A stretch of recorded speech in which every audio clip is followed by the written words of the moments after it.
வணக்கம் டீச்சர்ஸ். இது ஸ்ரீ பாலஜெகன் கந்தசாமி. இதில் ஒரு நல்ல நியூஸ் பாருங்கள். இப்போ டிஎன்டெட் 2025 சோசியல் சயின்ஸ் ஸ்டூடெண்ட்ஸ்க்கு, அதாவது பேப்பர் 2 இருந்து 60 கேள்விகள் நம்ம மெட்டீரியல்லேருந்து எந்த பேஜ்லேருந்து வந்துச்சு அப்படிங்கிறத நம்ம இதில் பார்த்துடலாம். நமக்கு எப்பவுமே 91 தானே ஆரம்பிக்கும் ஆர்ட்ஸு. அந்த 60க்கு 60 நம்ம இதில் எங்கே இருக்குன்னு பார்த்துடலாம். இந்தியாவில் முதல் பிரெஞ்சு வணிக மையத்தை கரோன் என்பவர் டேஸ் நகரில் நிறுவினார் அப்படின்ற கேள்வி வந்து பார்த்திங்கன்னா வரலாறு பார்ட் 1 பேஜ் நம்பர் 55 இருக்குது சூரத்தில். பாருங்கள், அந்த இருக்கிற லொக்கேஷன் பாருங்க. இந்தியாவில் முதல் பிரெஞ்சு வணிக மையத்தை கரோன் என்பவர் சூரத் நகரில் நிறுவினார் அப்படின்னு சொல்லிட்டு இந்த இத்தனை பாயிண்ட்ஸ் கீழே அது இருக்குது. 92 பாருங்கள். கீழே கொடுக்கப்பட்டுள்ள படைப்பிரிவுகள் எந்த ஒரு படைப்பிரிவு மத்திய ஆயுத காவல்படைகள் பங்கு பெறாது. இது அரசியல் அறிவியல் 6 to 10 இருக்கிற பேஜ் நம்பர் 232 மத்திய ஆயுத காவல்படைகள். இந்த பாயிண்ட்ஸை நமக்கு அந்த இடத்துல இருக்குது. அடுத்தது பாருங்கள், தாஜ்மஹால் வெள்ளை பளிங்கு கற்களால் கட்டப்பட்டது. இது எந்த வகை பாறையை சார்ந்தது அப்படிங்கிறது கேள்வி. இது வந்து பாருங்கள், பேஜ் நம்பர் புவியில் 6 to 10 இருக்கிற அந்த புக்கில் உருமாறிய பாறைகள், அது பேஜ் நம்பர் 223. இந்த பாருங்கள், இந்த இடத்துல உலக அதிசயங்கள் ஒன்றான இந்தியாவில் உள்ள தாஜ்மஹால் உருமாறிய பாறைகளிலிருந்து உருவான வெள்ளை பளிங்கு கற்களால் கட்டப்பட்டது அப்படிங்கிறது கேள்வி. அடுத்து பாருங்கள், 94 7 தீவுகளை கொண்டதாகும். இது வந்து பார்த்திங்கன்னா வரலாறு 6 to 10 இருக்கிற பேஜ் நம்பர் 137 டேஸ் 7 தீவுகள், எது பம்பாய் 7 தீவுகளை கொண்டதாகும் அப்படின்னு இந்த இடத்துல இருக்குது. பேஜ் நம்பர் உங்களுக்கு வெளியே போட்டிருக்கோம் 137. 95 புனித யாத்திரைகளின் இளவரசன் என்று அழைக்கப்படுபவர் யார்? வரலாறு பார்ட் 2 பேஜ் நம்பர் 112 யுவான் ஸ்வாங் அப்படிங்கிறது பாயிண்ட்ஸை நம்ம கொடுத்துருக்கோம். பார்ட் 2 இந்த இடத்துல இருக்குது. அதாவது யுவான் ஸ்வாங் புனித யாத்திரைகளின் இளவரசன் என்று அழைக்கப்படும் அப்படின்னு சொல்லி இதில் ஹர்ஷர் ஆட்சியின் போது இந்தியாவுக்கு வந்தார் அப்படின்னு கொடுத்துருக்காங்க. அடுத்து பாருங்கள், எந்த போரின் முடிவில் பிரான்ஸ் அரசாங்கம் டியூப்லவை பாரிஸுக்கு திரும்ப அழைத்தது? இது வந்து வரலாறு பார்ட் 2 பேஜ் நம்பர் 207 ஆற்காட்டு போர் அப்படிங்கிறத கொடுத்துருப்பாங்க. வரலாறு பார்ட் 2 பேஜ் நம்பர் 207. இது இந்த இடத்துல இத்தோல்வியால் பிரான்ஸ் நாட்டு அரசாங்கம் டியூப்லவை பாரிஸுக்கு அழைத்தது. 97 தாய் கண்டம் என அழைக்கப்படுவது எது? புவியில் 6 to 10 பேஜ் நம்பர் 93 ஆப்பிரிக்கா அப்படிங்கிற ஆன்சர். ஆமையோட மட்டும் பரப்பளவு இந்த இதில் வந்து ஆப்பிரிக்கா வந்து தாய் கண்டம் என புனை பெயரிட்டு அழைக்கப்படுகிறது அப்படிங்கிறது நம்ம கொடுத்துருக்கோம். அடுத்து பாருங்கள், பொறுத்துக. இது வந்து புவியியல் 6 to 10 part 2 page number 182 Velliangiri மலை இந்த பக்கம் A3 அப்படிங்கிறது தெற்கின் கைலாஸ். இப்படி இந்த பொறுத்துக ஆன்சர் இதில் கொடுத்துருப்பாங்க. ஜாபாரி மலை, கோத்தகிரி, ஆராய்மலை இந்த பக்கம் அந்த பொறுத்துக்கு கொடுத்து இது வந்து பாருங்கள், இது ஒரு லிஸ்ட்லேருந்து கேட்டிருக்காங்க. ஊட்டி அப்படிங்கிறது மலைகளின் ராணி, ஏற்காடு ஏரிக்காடுகள், ஏழைகளின் ஊட்டின்னு சொல்லுது. இந்த வரிசையில் கோத்தகிரி பச்சை மலை, வெள்ளியங்கிரி தெற்கின் கைலாஸ், ஆனைமலை உயர் விளிம்பு, ஜவ்வாது இயற்கையின் சொர்க்கம் அப்படின்னு சொல்லிட்டு இதில் கொடுத்துருக்கிறது. ஸோ இது நமக்கு அதுலேருந்து ஒரு கேள்வி எடுத்துருக்காங்க. 99வது கேள்வி, கீழே கொடுக்கப்பட்டுள்ள வாக்கியங்களை கருத்தில் கொண்டு சரியான விடையை தேர்ந்தெடுக்க. புவியியல் 6 to 10 பார்ட் 2 பேஜ் நம்பர் 208 கேட்டிருப்பாங்க. அதாவது வாக்கியம் 1 தமிழ்நாட்டின் வடமேற்கு பகுதியில் அமைந்து இருக்கும் பாராமகால் பீடபூமி மதுரை பீடபூமியின் ஒரு பகுதியாகும். வாக்கியம் 2 கோயம்புத்தூர் பீடபூமி நீலகிரி மற்றும் தருமபுரி மாவட்டங்களுக்கு இடையே அமைந்துள்ளது அப்படிங்கிற புவியியல் 6 to 10 பார்ட் 2 பேஜ் நம்பர் 208 இருக்குது. தமிழ்நாட்டின் வடமேற்கு பகுதியில் வந்திருக்குன்னு சொல்லிட்டு இதை நம்ம ஹைலைட் பண்ணியிருக்கோம். அடுத்தது பாருங்கள், ஆர்டிக் பெருங்கடலில் ஆழமான பகுதி டேஷ். இது வந்து புவியியல் 11 பேஜ் நம்பர் 127 லிட்கி அகலி அப்படிங்கிறது ஆர்டிக் பெருங்கடல்னு சொல்லிட்டு இதுக்குள்ளே இக்கடலின் ஆழமான பகுதி லிட்கி ஐரோப்பிய ஆழ்கடல் கொப்பரையில் காணப்படுகிறது. இதன் ஆழம் 5450 மீட்டர் அப்படின்றத நம்ம கொடுத்துருக்கோம். 101வது பாருங்கள், இறையாண்மை என்னும் சொல் எந்த மொழியிலிருந்து பெறப்பட்டது? இது அரசியல் அறிவியலில் 11th புக்கில் நம்ம பேஜ் நம்பர் 43 11th ஸ்டாண்டர்டில் நம்ம மெட்டீரியல் இருக்குது பாருங்கள், அதில் இருக்குது. அது வந்து அரசியல் அறிவியலின் அடிப்படை கருத்தாக்கங்கள் பகுதி 1 இறையாண்மை என்பது சோப்ரானிஸ் என்ற லத்தீன் வார்த்தையிலிருந்து தோன்றியதாகும் அப்படின்னு சொல்லிட்டு இந்த பாயிண்ட்ஸ் இந்த இடத்துல நம்ம கொடுத்துருக்கோம். அடுத்து பாருங்கள், சென்னை நாட்குறிப்பு பதிவுகளை முதலில் 1917 வெளியிட்டவர் டேஸ் அப்படின்னு சொல்லிட்டு வரலாறு பார்ட் 1 பேஜ் நம்பர் 65 இதில் இருக்கும். தமிழ்நாடு ஆவண காப்பகம் வரலாறு பார்ட் 1 இதில் பாருங்கள், டாட் பெல் என்பவரின் பெருமுயற்சியால் 1914 சென்னை நாட்குறிப்பு பதிவுகள் வெளியிடப்பட்டது அப்படிங்கிறது அந்த பாயிண்ட்ஸ் ஹைலைட் பண்ணியிருக்கு. இந்தியாவில் முதலில் விதவைகளுக்கு கல்வி அளிக்க முயற்சி மேற்கொண்டவர் யார்? வரலாறு பார்ட் 6 to 10 பேஜ் 141 பண்டித ராமாபாய் அப்படிங்கிறத கொடுத்துருக்கோம். இதை பாருங்கள், இந்த பாயிண்ட்ஸ் 1889 இந்து விதவைகளுக்காக சாரதா சதன் கட்டல் இளம் என்னும் அமைப்பினை பண்டித ராமாபாய் பம்பாயில் திறந்தார். பின் அது பூனாவுக்கு மாற்றப்பட்டது அப்படின்னு சொல்லுவார். சுருளி நீர்வீழ்ச்சி அமைந்துள்ள மாவட்டம் இது? இது வந்து புவியியல் 6 to 10 பேஜ் நம்பர் 182 தேனி. அது வந்து தமிழகத்தின் புகழ்பெற்ற நீர்வீழ்ச்சிகள் அப்படிங்கிற அந்த லிஸ்ட்டில் பாருங்கள், ஒகேனக்கல் நீர்வீழ்ச்சி தருமபுரி மாவட்டத்தில் இருந்துள்ள ஒரு அழகான நீர்வீழ்ச்சி. அந்த வரிசையில் 7வது பாயிண்ட்ஸாக சுருளி நீர்வீழ்ச்சி. இந்த நீர்வீழ்ச்சி நில நீர்வீழ்ச்சி அல்லது மேகமலை நீர்வீழ்ச்சி என அழைக்கப்படுகிறது. இது தேனி மாவட்டத்தில் அமைந்துள்ளது. அடுத்து 105 டேஸ் தென்னிந்தியாவில் மகளிர் விடுதலைக்காக போராடிய ஆரம்பகால போராளி ஆவார். இது வந்து வரலாறு 6 to 10 பேஜ் நம்பர் 141 கந்துகுரி வீரசாலிங்கம் அப்படின்னு சொல்லிட்டு இதில் கந்துகுரி வீரசாலிங்கம் பாந்தனும் இதில் பாருங்கள் தென்னிந்தியாவில் மகள் விடுதலை கேட்க போராடிய ஆரம்பகால போராளி அப்படின்னு சொல்லிட்டு இதில் கொடுத்துருப்பாங்க. அடுத்து 106 பிரிட்டிஷ் காலத்தில் வெள்ளை நகரம் மற்றும் கருப்பு நகரம் சேர்த்து டேஸ் என அழைக்கப்படுகிறது. வரலாறு பார்ட் 1 பேஜ் நம்பர் 68 மதராஸ் அப்படிங்கிறாங்க சார். மதராஸின் தோற்றம் மற்றும் வளர்ச்சிங்கில் வரலாறு அப்படின்னு சொல்லிட்டு இதில் பேஜ் நம்பர் 68 இந்த பாயிண்ட்ஸ் இங்கே கீழே நம்ம ஹைலைட் பண்ணியிருக்க பாருங்கள். இதன் அருகாமையில் உள்ள கிராமங்களில் உள்ள மக்கள் வசித்த பகுதி கருப்பு நகரம் எனவும் மதராஸ் வெள்ளை நகரம் எனவும் கருப்பு நகரம் எனவும் சேர்த்து அழைக்கப்பட்டதுன்னு சொல்லிட்டு இதில் வரிசை போட்டிருப்பாங்க. அடுத்து 1530 கொச்சியிலிருந்து கோவாவிற்கு தலைநகரத்தை மாற்றியவர் யார்? வரலாறு part 1 page number 50 Nuno da Cunha அப்படிங்கிறது தான் அதுக்கு ஆன்சர். அவருடைய டைட்டில் இது வந்து கொடுக்கப்பட்டிருக்கோம். நினோ டி குன்கா 1530 தலைநகரை கொச்சியிலிருந்து கோவாவிற்கு மாற்றினார். அடுத்து 108 செயல்படும் எரிமலைகள் பொருந்தாது ஒன்றை கண்டறிக அப்படின்னு சொல்லிட்டு புவியியல் 6-10 பேஜ் நம்பர் 142 இருக்குது. ஜப்பானில் பியூஜியமா அப்படின்னு சொல்லிட்டு இதில் பாருங்கள் பிலிப்பைன்ஸ் தீவில் பினாடிமோ போன்றவை மடங்கு இதில் பார்த்துட்டு ஹவாய் தீவில் மௌனா எரிமலை உலகின் மிகச்சிறிய செயல்படும் எரிமலை அப்படின்னு சொல்லிட்டு இதில் கொடுத்துருப்பாங்க. ஹவாய் தீவில் உள்ள மௌனா லோ, அதாவது இந்த இடத்துல வந்து ஆன்சர் வந்து நம்ம ஜப்பான்லன்னு சொல்லிட்டு ஹைலைட் பண்ணியிருந்தாலும் செயல்படும் எரிமலைகளில் பொருந்தாது கண்டறிக்கை அப்படிங்கிறப்போ அதுக்கு இதுதான் ஆன்சர். மீதியெல்லாம் சரியாக பொருந்தக்கூடிய ஆன்சர்ஸ் அது. ஒவ்வொன்றும் வரிசையாக பிலிப்பைன்ஸ் தீவில் பினாடுமா அதுவும் கொடுத்துருப்பாங்க, அமெரிக்கா கனடாவில் இருக்கக்கூடிய அதுவும் கொடுத்துருப்பாங்க. ஸோ பொருந்தாது அதுதான். 109 கீழ் வருவனவற்றுள் 1777 ஆண்டு வரை கிழக்கிந்திய கம்பெனியின் முதன்மை குடியிருப்பாக இருந்தது எது? வரலாறு 6-10 பேஜ் நம்பர் 137 புனித ஜார்ஜ் கோட்டை அப்படிங்கிற ஆன்சர் இருக்குது. சென்னை உருவாதல் அந்த டைட்டில் பாருங்கள். புனித ஜார்ஜின் தினமான ஏப்ரல் 23 1640 அன்று முதல் தொழிற்சாலை கட்டி முடிக்கப்பட்டு அதற்கு புனித ஜார்ஜ் கோட்டை என்று பெயரிட்டது. இது வந்து புனித ஜார்ஜ் கோட்டை கட்டப்படுறதுக்கு டே மற்றும் கோகன் ஆகிய இருவரும் கூட்டாக பொறுப்பாளர்னு சொல்லிட்டு வரிசை 1774 கிழக்கிந்திய கம்பெனியின் முதன்மை குடியிருப்பு. 110 பாருங்கள். வெப்பமண்டல வறண்ட புல்வெளிகள் டேஸ் என்று அழைக்கப்படுகிறது. இது வந்து பார்த்திங்கன்னா புவியியல் 6-10 பேஜ் நம்பர் 95 சவானா அப்படிங்கிற பரவலான மரங்களை கொண்ட வெப்பமண்டல வறண்ட புல்வெளிகள் சவானா என்று அழைக்கப்படுகிறது. அந்த டைட்டில் இதில் கொடுத்துருக்கு. அடுத்து 112 ஒவ்வொரு மாநிலத்திலிருந்தும் மாநிலங்களவைக்கு தேர்ந்தெடுக்கப்பட வேண்டிய உறுப்பினர்களின் எண்ணிக்கை அரசமைப்பின் எந்த பட்டியல் குறிப்பிடுகிறது? இது வந்து அரசியல் அறிவியல் புக்கில் 6-10 இருக்கிறதுல பேஜ் நம்பர் 63 4வது பட்டியல். ஒவ்வொரு மாநிலத்திலிருந்தும் தேர்ந்தெடுக்கப்பட வேண்டிய எண்ணிக்கை 4வது பட்டியல் இடம்பெற்றதுங்கிற ஆன்சர். 112 பாருங்கள். இந்தியாவின் முதல் பெண் மருத்துவர் அப்படிங்கிறது அரசியல் அறிவியல் 12 பேஜ் நம்பர் 22 பாருங்கள். இந்தியாவின் முதல் பெண் டாக்டர் முத்துலட்சுமி அம்மையார் அப்படிங்கிற இங்கே ஆன்சர் கொடுத்துருக்கு. அடுத்து 113 இந்தியாவின் முதல் தேசிய பூங்கா டேஸ் புவியியல் 11 பேஜ் நம்பர் 239 ஹேலி தேசிய பூங்காவில் கொடுத்துருக்கு. அதுக்கப்புறம் தேசிய பூங்காக்கள் வரிசையில் இந்த பாயிண்ட்ஸ் பாருங்கள். இந்தியாவின் முதல் தேசிய பூங்கா 1936 ஹேலி தேசிய பூங்கா உத்தரகாண்ட் என்ற பெயரில் ஏற்பட்டது. அடுத்து பாருங்கள். வாக்கியம் 1 உலகின் மிக பழமையான படிவு பாறைகளின் வயது 3.9 பில்லியன் ஆண்டுகள். புவியியல் 6-10 இருக்கிற பேஜ் நம்பர் 220. வாக்கியம் 2 உலகின் மிக பழமையான படிவு பாறைகளின் கிரீன்லாந்தில் கண்டுபிடிக்கப்பட்டன. இதுவும் வந்து புவியியல் 6-10 இருக்கிற 220வது பேஜிலே இருக்குது. அப்புறம் இந்த இடத்துல உலகின் மிக பழமையான படிவு பாறைகள் கிரீன்லாந்து, இவற்றின் வயது 3.9 பில்லியன் ஆண்டுகள் அப்படின்னு சொல்லிட்டு அந்த வரிசை வந்திருக்கும். அடுத்து பாருங்கள். 115 இந்திய அரசியலமைப்பு எந்த அரசியலமைப்பு சட்டப்பிரிவுகள் மூலம் இந்திய குடிமக்களுக்கு சமத்துவத்தை அளிக்கிறது? அரசியல் அறிவியல் 6-10 இருக்கிறதுல பேஜ் நம்பர் 63 இருக்குது. இது வந்து பாருங்கள். இந்திய அரசியலமைப்பு அதன் குடிமக்களுக்கு அரசியலமைப்பு சட்டப்பிரிவு 14 சமத்துவத்தை அளிக்கிறது. அடுத்து இந்த சட்டப்பிரிவுகள் வரிசையாக அதில் கொடுத்துருப்பாங்க பாருங்கள்.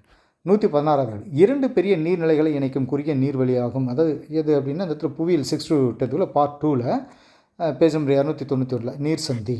இது பாருங்கள் வரிசை கலை சொற்களில் பாலின விகிதம் கூட்ட நெரிசல் இந்த வரிசையில் பாருங்கள். நீர் சந்தி ஸ்ட்ரெயிட் அப்படிங்கிறது 2 கடல்கள் அல்லது 2 பெரிய நீர்ப்பரப்பினை இணைக்கும் ஒரு குறுகிய நீர்ப்பகுதி சொல்லி இதில் கொடுத்துருப்பாங்க. அடுத்து பாருங்கள். 117 முதலில் அரசு என்னும் சொற்பிரயோகத்தை நமது படைப்புகளில் பயன்படுத்தியவர் யார்? அரசியல் அறிவியல் 11th புக்கில் பாருங்கள். பேஜ் நம்பர் 21 நிக்கோலோ மாக்கியவெல்லி 1469 1827 எனும் அறிஞர் முதலில் அரசு என்னும் சொற்பிரயோகத்தை தனது படைப்புகளில் பயன்படுத்தினார் அப்படின்ட்டு வந்துடும். அடுத்து பாருங்கள். 118 கூற்றியே சமூக பொருளாதார மேம்பாடு என்பது ஒரு சமூகத்தில் சமூக மற்றும் பொருளாதார வளர்ச்சியின் செயல்முறையாகும். இது வந்து பொருளியல் 6-10 பேஜ் நம்பர் 88 காரணம் 6 இவை பின்வரும் குறியீடுகள் கொண்டு அளவிடப்படுகிறது. மொத்த உள்நாட்டு உற்பத்தி ஜிடிபி ஆயுட்காலம் கல்வி அறிவு மற்றும் வேலை வாய்ப்பின் அளவு அப்படின்னு சொல்லிட்டு இது வந்து பாருங்கள். பொருளியல் 6-10 பேஜ் நம்பர் 88 கொடுத்துருக்கு. கூற்று ஏ சரியானது, காரணம் 6 சரியானது அப்படின்னு சொல்லிட்டு இதில் 6 to 10க்குள்ளே பேஜ் நம்பர் 88 கொடுத்துருப்பாங்க பாருங்கள். சமூக பொருளாதார மேம்பாடு இந்த பாயிண்ட்ஸ் அந்த பாயிண்ட்ஸை கொடுத்துருப்பாங்க. அடுத்து பாருங்கள், கீழே கொடுக்கப்பட்ட கூற்றுகளை மதிப்பீடு செய்யும் அரசியல் அறிவியல் வந்து 12th பேஜ் நம்பர் 71வது இதில் கொடுத்துருப்பாங்க. இதை பாருங்கள், அரசியலமைப்பு உறுப்புகள் 124 to 147 வரை இந்திய உச்சநீதிமன்றத்தின் வடிவம் மற்றும் அதிகார வரம்புகள் பற்றி கூறுகிறது. உச்சநீதிமன்றம் வந்து இந்திய அரசியலமைப்பு பகுதி 5 அத்தியாயம் 4 மூலம் நிறுவப்பட்டது. மேற்கொள்ள 2 கூற்றுகள் சரியான விடையை தேர்ந்தெடுக்க. இந்த 2 கூற்றுகளும் இங்கே கொடுத்துருக்காங்க பாருங்கள். உச்சநீதிமன்றம் அமைப்பு அப்படிங்கிற டைட்டில் கீழே உச்சநீதிமன்றம் வந்து இந்திய அரசியலமைப்பு பகுதி 5 to 4 மூலம் எப்படி வரிசையாக கொடுத்துருக்கோம். அடுத்து 120வது பாருங்கள், பல்கலைக்கழக கல்வி குறித்து அறிக்கை தயாரிக்க 1948ஆம் ஆண்டு டேஸ் கல்விக்கு நியமிக்கப்பட்டது. அதாவது இது என்ன அப்படின்னா வரலாறு 6 to 10க்குள்ளே பேஜ் 127 கொடுத்துருக்கு. பல்கலைக்கழக கல்வி குறித்து தயாரிக்க டாக்டர் ராதாகிருஷ்ணன் கல்விக்குழு 1948 நியமிக்கப்பட்டது. 121 மதராஸ் அதிகாரப்பூர்வமாக சென்னை என மறுபெயரிடப்பட்ட ஆண்டு எது? வரலாறு 6 to 10க்குள்ளே பேஜ் நம்பர் 137 ஜூலை 17 1902. பின்னர் 1969 மதராஸ் மாநிலம் தமிழ்நாடு என பெயரிடப்பட்டது. ஜூலை 17 1996 மதராஸ் அதிகாரப்பூர்வமாக சென்னை என மறுபெயரிடப்பட்டது. இந்த பாயிண்ட்ஸ் நான் கொடுத்துருக்கோம். 122 அறுவை சிகிச்சை செயல்முறை குறித்து விளக்கிய முதல் இந்தியர் யார்? இது வந்து சுஸ்ருதர். இது வரலாறு பார்ட் 2ல் பேஜ் நம்பர் 106 இருக்குது. இது பாருங்கள், ஆரியப்பட்டர் தனது நூலான சூரிய சித்தாந்தாவில் இது வரிசை இந்த பாயிண்ட்ஸ்லேயே சுஸ்ருதர். சரகர் ஒரு மருத்துவ அறிவியல் அறிஞர். சுஸ்ருதர் அறுவை சிகிச்சை செயல்முறை பற்றி விளக்கிய முதல் இந்தியர் ஆவார். அடுத்து 123 சரியானுடைய எடுத்து எழுதுக. பொருளியல் எக்கனாமிக்ஸில் பாருங்கள் 11th to 12க்குள்ளே பேஜ் நம்பர் 166 வருமான மாற்றத்திற்கும் நுகர்வு மாற்றத்திற்கும் இடையே உள்ள வீதம் அப்படின்னு சொல்லிட்டு கொடுத்துருப்பாங்க. இது இறுதிநிலை நுகர்வு நாட்டத்தில் நம்ம பொருளியல் 11th to 12th page number 166 கொடுத்துருக்கு. வருமான மாற்றத்திற்கும் நுகர்வு மாற்றத்திற்கும் இடையே உள்ள வீதமே இறுதிநிலை நுகர்வு நாட்டம் என வரையறை செய்யப்படுகிறது. 124 பாருங்கள், பன்னாட்டு தேதி கோடு டேஸ் அலாஸ்காவிற்கும் ரஷ்யாவிற்கும் இடையே பேரிங் நீர்சந்தி வழியாக செல்கிறது. இது புவியில் 6 to 10க்குள்ளே பார்ட் 1ல் பேஜ் நம்பர் 123 கொடுக்கப்பட்டிருக்கு. அதாவது பன்னாட்டு தேதி கோடுன்னு சொல்லிட்டு இதில் கொடுத்துருக்கோம். தீர்க்க கோடுகள் 180 டிகிரி தீர்க்கக்கூடாது. பன்னாட்டு தேதி கோடு பசிபிக் பெருங்கடலில் அலாஸ்காவிற்கும் ரஷ்யாவிற்கும் இடையே பேரிங் நீர்சந்தி வழியாக செல்கிறது போட்டிருக்கு. அடுத்து 125 பட்டியல் 1 பட்டியல் 2 பொறுத்துக. இது வரலாறு 6 to 10க்குள்ளே பேஜ் நம்பர் 212 பட்டியல் 1 பட்டியல் 2. இதில் பாருங்கள், ஆப்பிரிக்க ஆசிய மாநாடு, அணிசரா இயக்கம், லாப்னார், கிழக்கு நோக்கிய கொள்கை. இந்த பக்கம் வி கிருஷ்ண மேனன், இந்தோனேஷியா 1992 சீனா. இதுக்கு ஆன்சர் வந்து சி இதில் கொடுத்துருக்கோம். இது எங்கே இருக்குது அப்படிங்கிறது நமக்கு அந்த இதில் புக்லேயே வரிசையாக கொடுத்துருப்பாங்க. நம்ம இதில் இருக்குது. அடுத்து டாஸ்மேனியா டேஸ் என்ற தீவு டேஸ் தீவு என்று அழைக்கப்படுகிறது. இது வந்து புவியில் 6 to 10க்குள்ளே பார்ட் 1ல் பேஜ் நம்பர் 107 கொடுத்துருக்கோம். ஆப்பிள் அப்படிங்கிறது பொருளாதார நடவடிக்கைகள் கீழே புவியில் 6 to 10க்குள்ளே பார்ட் 1ல் டாஸ்மேனியா ஆப்பிள் தீவு அப்படின்னு சொல்லிட்டு இந்த இடத்துல கொடுத்துருக்கு. அடுத்து பாருங்கள், சங்கம வம்சத்தின் கடைசி அரசர் யார்? வரலாறு பார்ட் 2ல் பேஜ் நம்பர் 136 2ஆம் பிருபாக்ஷர் அப்படின்னு சொல்லிட்டு சாலு வம்சம் விஜயநகர பேரரசின் திறமைமிக்க படைத்தலைவர் சாலுவர் நரசிம்மர் சங்கம் வம்சத்தின் கடைசி 2ஆம் பிருபாக்ஷரை கொலை செய்துவிட்டு தம்மையே பேரரசாக 1955 அறிவித்துக் கொண்டார். வரலாறு பார்ட் 2 பேஜ் நம்பர் 136 கொடுத்துருக்கு. அடுத்து பாருங்கள், 128 இந்திய குடிமக்களின் வாக்களிக்கும் வயதினை 21 18 குறைந்த அரசமைப்பு சட்டத்திருத்தம் இது. அரசியல் அறிவியல் 12th பேஜ் நம்பர் 235 61வது அப்படின்னு சொல்லிட்டு நம்ம இந்த டேபிள் இருக்கலாம் கொடுத்துட்டு பாருங்கள். 61வது சட்டம், 62வது திருத்த சட்டம், 63வது திருத்த சட்டமில் 1989 அப்படின்னு சொல்லிட்டு இந்த இது எல்லாம் கொடுத்துருக்கோம். அடுத்து பாருங்கள், 129 நிபுணரின் கருவிகள் நிபுணரின் வீட்டை ஒருபோதும் உடைக்காது என்ற புத்தகத்தை எழுதியவர் யார்? அரசியல் அறிவியல் 11th பேஜ் நம்பர் 185 ஆர்டிலார்ட் பின் காலனிய பெண்ணியம். இதில் வந்து நிபுணரின் கருவிகள் நிபுணரின் வீட்டை ஒருபோதும் the masters tools will never dismantle the masters house என்ற நூலை எழுதியவர் ஆர்டிலார்ட் அப்படின்னு சொல்லி கொடுத்துருக்கு. 130வது பாருங்கள், இந்திய தேசிய ஆவண காப்பகத்தின் தந்தை என அழைக்கப்படுபவர் யார் அப்படிங்கிறது வரலாறு பார்ட் 1ல் பேஜ் நம்பர் 55. இதில் வந்து சார்ஜ் வில்லியம் ஃபாரஸ்ட் என்பவர் இந்திய தேசிய ஆவண காப்பகத்தின் தந்தை என அழைக்கப்படுகிறார். இந்த இடத்துல கொடுத்துருக்கு வரலாறு பார்ட் 1ல் பேஜ் நம்பர் 55. 151 பிருதிராஜ ராசோ என்னும் பெயரில் ஒரு நீண்ட காவியத்தை இயற்றியவர் யார்? வரலாறு பார்ட் 2ல் பேஜ் நம்பர் 70 இருக்கும் சந்த் பாரதே அப்படின்னு சொல்லிட்டு. இது பாருங்கள், சமய சார்பற்ற இலக்கியங்கள் இந்த ஏரியாவில் தான் இந்த ராஜபுத்திர அரசாவின் மன துணிச்சலை சந்த் பாரதியின் பிருதிராஜ ராசோ படம் பிடித்து காட்டுகிறது அப்படின்னு சொல்லி இதில் கொடுத்துருக்கோம். 132 பாருங்கள், டேனிஷ் கிழக்கிந்திய நிறுவனத்தை உருவாக்கியவர் யார்? வரலாறு பார்ட் 1ல் பேஜ் நம்பர் 54 4ஆம் கிறிஸ்டியன் அப்படின்னு கொடுத்துருக்கோம். டேனியர்கள் அப்படிங்கிற டைட்டிலில் இதில் பாருங்கள், டென்மார்க் நார்வே 1813 வரை டென்மார்க்குடன் இணைந்திருந்தது அப்படின்னு சொல்லிட்டு வரதில் டென்மார்க் அரசர் 4ஆம் கிறிஸ்டியன் 1616 மார்ச் 17 ஒரு பட்டயத்தை வெளியிட்டு டேனிஷ் கிழக்கிந்திய நிறுவனத்தை உருவாக்கினார். அடுத்து 133 பெரிய சேற்று ஆறு என்ற புனைப்பெயருடன் டேஸ் ஆறு அழைக்கப்படுகிறது. அது என்னென்னா புவியில் 6 to 10க்குள்ளே பார்ட் 1ல் பேஜ் நம்பர் 63 இதில் கொடுத்துருக்கு. இதை பாருங்கள், பெரிய சேற்று புனைப்பெயருடன் மிசிசிபி ஆறு அழைக்கப்படுகிறது. இது இந்த கனடாவில் காணப்படும் பிற ஏரிகள் அப்படிங்கிற டைட்டில் இருக்குது. அடுத்து பாருங்கள் 134 பட்டியல் 1 பட்டியல் 2 பொறுத்துக. புவியில் 6 to 10 பார்ட் 1 பேஜ் நம்பர் 250 இது இருக்குது. வேளாண் தொழிற்சாலை, காடு சார்ந்த தொழிற்சாலை, கனிம தொழிற்சாலை, கடல் சார் தொழிற்சாலை. இது காகித தொழில், உணவு, கடல் உணவு பதப்படுத்தல், உணவு பதப்படுத்தல், சிமெண்ட் தொழிற்சாலை. இதுக்கு ஆன்சர் வந்து இது கீழே கொடுத்துருக்கு பாருங்கள். தொழிலகங்களின் வகைப்பாடு அப்படின்னு சொல்லிட்டு இதில் மூலப்பொருட்களின் அடிப்படையில் புவியியல் 6 to 10 பார்ட் 1 பேஜ் நம்பர் 280 இந்த பாருங்கள் இந்த லிஸ்ட் வைஸாக கொடுத்துருக்கு. வேளாண் சார்ந்த தொழிலகங்கள் எடுத்துக்காட்டாக அப்படின்னு சொல்லிட்டு கனிம வளம் இதெல்லாம் வரிசையாக அதில் கொடுத்துருக்கு. சரி, அது கூட ஆன்சர் அது. 135 பாருங்கள். 3ஆம் துருவம் என்று அழைக்கப்படும் நாடு எது? புவியியல் 6 to 10 பார்ட் 1 பேஜ் நம்பர் 38 திபெத்னு சொல்லிட்டு ஆன்சர் இதில் கொடுத்துருக்கேன். என்னென்னா இது பாருங்கள் மலையடை பீடபூமிகள் அப்படிங்கிற இந்த இம்மலை தொடர்களையே காணப்படுகின்றன சொல்லிட்டு இதில் அனட்டோலிய பீடபூமி அப்படின்னு சொல்லிட்டு இந்த வரிசையில் தான் திபெத் உலகின் குறையில் திபெத் 3ஆம் துருவம் என அழைக்கப்படுகிறது. அடுத்து 136 பாண்டிய அரசு செல்வ செழிப்பு மிக்க உலகிலேயே மிக அற்புதமான பகுதியாகும் என கூறியவர் யார்? இது வரலாறு பார்ட் 1 பேஜ் நம்பர் 26 இருக்குது. மார்க்கோபோலோ, அதாவது பாண்டிய அரசு செல்வ செழிப்பு கொண்டு மார்க்கோபோலோ புகழாரம் சுட்டுகிறார். இந்த இதில் இருக்குது. அடுத்து 137 கொட்டபாக்சி எரிமலை அமைந்துள்ள மலைத்தொடர் இது? ஆண்டிஸ் மலைத்தொடர். இது புவியியல் 11 பேஜ் நம்பர் 79 இருக்குது. செயல்படும் எரிமலைகள் அப்படிங்கிறதுல இதில் வந்து எடுத்துக்காட்டாக எட்னா எரிமலை இத்தாலி மற்றும் கொட்டபாக்சி எரிமலை ஈக்குவடார் அப்படிங்கிறது கொடுத்துருக்கு. அடுத்து 138 பாருங்கள். கீழ்கண்டவற்றில் எது சரியான வாக்கியம்? புவியியல் 6 to 10 பார்ட் 1 பேஜ் நம்பர் 225 இந்த கரிசல் மண் தீப்பாறைகள் இதில் இந்த வரிசையில் வண்டல் மண் அப்படிங்கிற டைட்டில் பாருங்கள். இதில் வந்து கரிசல் மண் தீப்பாறைகள் சிதைவதால் உருவாகின்றன அப்படின்ற பாயிண்ட்ஸை நமக்கு இதில் கொடுத்துருக்கோம். அடுத்து 139 கீழ்காணும் குறியீடுகளில் சமூக பொருளாதார மேம்பாட்டு அளவீடு இல்லாதது எது? பொருளியல் 6 to 10 பேஜ் நம்பர் 88 இருக்குது. வட்டி விகித அளவு அப்படின்னு சொல்லி சமூக பொருளாதார மேம்பாடு அப்படிங்கிற டைட்டில் கீழே இந்த 2 பாயிண்ட்ஸ் நமக்கு வந்திருக்கும். அடுத்து பாருங்கள் 140 சோழ அரசர்கள் சமண சமய நிறுவனங்களுக்கு கொடையாக வழங்கப்பட்ட நிலங்கள் டேசன் அழைக்கப்பட்டது?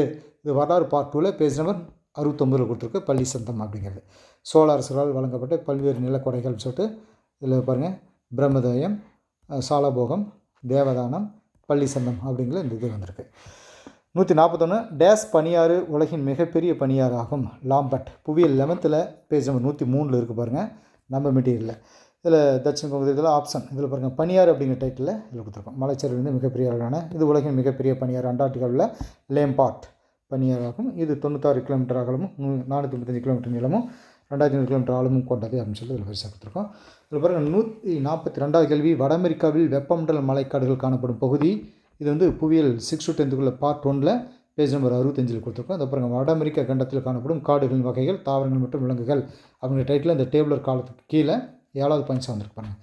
வெப்பமண்டல மலைக்காடுகள் மத்திய அமெரிக்கா மற்றும் மேற்கிந்திய தீவுகள் அப்படின்ட்டு. 143 பாருங்கள். இந்தியாவில் மயானி பறவை சரணாலயம் அமைந்துள்ள மாநிலம் டேஸ்? இது புவியியல் 6 to 10 பார்ட் 2 பேஜ் நம்பர் 180 வந்திருக்கும். மகாராஷ்டிரா அப்படிங்கிற ஆன்சர். இல்லை இந்தியாவில் பறவைகள் சரணாலயம் அப்படிங்கிற டைட்டிலுக்கு கீழே அந்த டேபிளர் காலத்துக்கு கீழே மயானி பறவை சரணாலயம் மகாராஷ்டிரா வந்திருக்கு.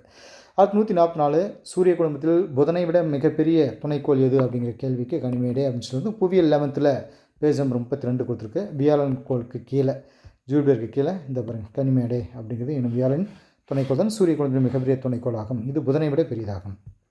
அடுத்து 145 சரியான இணையை கண்டறிய. புவியியல் 6 to 10 இருக்கக்கூடிய இந்த பார்ட்டில் பார்ட் 2 6 to 10 இருக்கிற பார்ட் 2 பேஜ் நம்பர் 179 இதை பாருங்கள். இந்தியாவில் உள்ள வனவிலங்கு சரணாலயங்கள் லிஸ்ட்டில் இது வந்திருக்கு. இது பொறுத்துக்கு தான் பத்ரா வன சரணாலயம் அப்படின்னு இங்கே இருக்கிற இந்த பொறுத்துக்கு ஃபுல்லாக இந்த 9 இதுவும் படிச்சிருந்தோம்னா அந்த கேள்விக்கு ஈஸியாக அடிச்சிருக்கலாம். 146 இந்தியாவில் முதலில் காவல்துறை உருவாக்கியவர் யார்? வரலாறு பார்ட் 1 பேஜ் நம்பர் 60 இருக்குது. கார்ன்வாலிஸ் பிரபு. இது அந்த கார்ன்வாலிஸ் பிரபு சம்மந்தப்பட்ட தகவல் இதில் வந்திருக்கும். ஜமீன்தாரர்களை காவல் பணியிலிருந்து விடுவித்த கார்ன்வாலிஸ் பிரபு 1990 முறையான காவல்துறை உருவாக்கினார் அப்படிங்கிறதெல்லாம் வந்திருக்கும். 147 கீழே இரு கூற்றுகள் கொடுக்கப்பட்டுள்ளன. பொருளியல் எக்கனாமிக்ஸில் பாருங்கள் 6 to 10 பேஜ் நம்பர் 76 கூற்று 1 பண்டங்களுக்கு பண்டங்களை மாற்றிக்கொள்ளுதல் பண்டமாற்று முறை அப்படின்னு இந்த பாயிண்ட்ஸ் வந்து இங்கே பாருங்கள் பண்டமாற்று முறை அப்படிங்கிற டைட்டிலுக்கு கீழே இது நமக்கு அதில் வந்திருக்கும். இதை பாருங்கள் இங்கே இவ்வாறு பண்டமாற்றம் செய்யப்படுங்க. 148 பாருங்கள் சுயஸ் கால்வாய் மத்திய தரைக்கடலையும் டேஸ் இணைக்கிறது? இது வரலாறு பார்ட் 1 பேஜ் நம்பர் 156 கொடுத்துருக்கு. சுயஸ் கால்வாய் பிரச்சனை இதில் நமக்கு வந்துடும். இதில் அடுத்து 149 பாருங்கள். 1829 சதி என்னும் பழக்கத்தை தண்டனைக்குரிய குற்றம் என டேஸ் அறிவித்தார்? இது வந்து வரலாறு பார்ட் 1 பேஜ் நம்பர் 73 இருக்குது. வில்லியம் பெண்டிங் பிரபு. வங்காளத்தில் தொடக்க கால சீர்திருத்த இயக்கங்கள் இந்த ராஜாராம் மோகன் ராய் அப்படின்னு சொல்லிட்டு இந்த பார்ட்டில் அவருடைய ஒரு பாயிண்ட்ஸ் இதில் வந்திருக்கும். 186 1829 தலைமை ஆளுநர் வில்லியம் பெண்டிங் பிரபு சதி என்னும் உடன்கட்டை என்னும் பழக்கத்தை ஒழித்து சட்டம் இட்டார். இதுக்கு ராஜாராம் மோகன் ராய் முக்கிய பங்கு வகித்தார் அப்படிங்கிறது நம்ம பார்த்துக்கோம். அடுத்து பாருங்கள் 150 பொறுத்துக்க. வரலாறு பார்ட் 2ல் பேஜ் நம்பர் 208 இது கொடுத்துருப்பாங்க. முதல் ஆங்கிலேய மராத்திய போர், முதல் ஆங்கிலேய மைசூர் போர், இதெல்லாம் வரிசையாக அந்த வருஷத்தை கொடுத்துருக்காங்க. இது வந்து ஆங்கிலேய மராத்திய போர்கள் அந்த லிஸ்ட்டில் கீழே வரிசை இதில் கொடுத்துருக்கோம். முதல் ஆங்கிலேய மைசூர் போர் காரணங்கள் அப்படின்னு சொல்லிட்டு வரிசை கொடுத்துருக்கோம். ஓகே டீச்சர்ஸ், இங்கே நம்ம பேப்பர் 2ல் கேட்ட 60க்கு 60 கேள்விகள் நம்ம மெட்டீரியல் எந்த பேஜ்லேருந்து வந்தது அப்படிங்கிறத உங்களுக்கு இதில் காட்டியிருக்கு. அடுத்த சப்ஜெக்டில் உங்களுக்கு நம்ம கண்டிப்பாக நேற்று வந்து தமிழில் 30க்கு 30 எதுலேருந்து எங்கேருந்து வந்தது அப்படிங்கிறத நம்ம காட்டியிருந்தோம். இன்றைக்கி ஆர்ட்ஸில் வரக்கூடிய எம்எஸ் ஸ்டூடெண்ட்டுக்கு மட்டும் பாருங்கள், எஸ்எஸ் சோசியல் சயின்ஸ் ஸ்டூடெண்ட்டுக்கு 60க்கு 60. இதில் பாருங்கள், தமிழுக்கு 30, இந்த 2 சப்ஜெக்டில் இதை தரவாக படிச்சிங்கன்னா 30 கேள்வி எடுத்துக்கலாம். இதில் 60க்கு 60 எடுத்துருந்தீங்கன்னா மொத்தம் 90 கேள்விகள். இந்த 90 கேள்விகளில் நமக்கு 82 இருந்தால் பாஸ். இந்த 2 சப்ஜெக்ட் மட்டுமே நீங்கள் படிச்சிங்கன்னா எஸ்எஸ் வந்து ஈஸியாக பாஸ் பண்ணிக்கலாம். மற்ற சப்ஜெக்ட் நமக்கு தேவையில்லை. மீதியெல்லாம் என்ன இங்கிலீஷு, சைக்காலஜி இருந்திருக்கும். அதில் சும்மா அந்த 60 கேள்விகளுக்கும் ஏன்னு ஒரே ஆப்ஷன் போட்டிருந்தாலோ இல்லை பி ஆப்ஷன் அப்படின்னு ஒன்றா போட்டிருந்தாலும் அதில் கண்டிப்பாக உங்களுக்கு எப்படியும் அதில் ஒரு 20 கேள்வி, 15 கேள்வி, 20 கேள்வி ரைட் ஆன்சராக இருக்கும். ஸோ இந்த 2 சப்ஜெக்ட் கூட முக்கியத்துவம் கொடுத்தீங்கன்னா 90க்கு 82 ஈஸியாக எடுத்து நம்ம பாஸ் பண்ணியிருக்கலாம். சரிங்களா? நம்ம மெட்டீரியலில் இருந்த ஸ்பெஷல் இதுதான். ஓகே டீச்சர்ஸ், நான் அடுத்த சப்ஜெக்ட் உங்களை நான் சந்திக்கிறேன். தேங்க்யூ.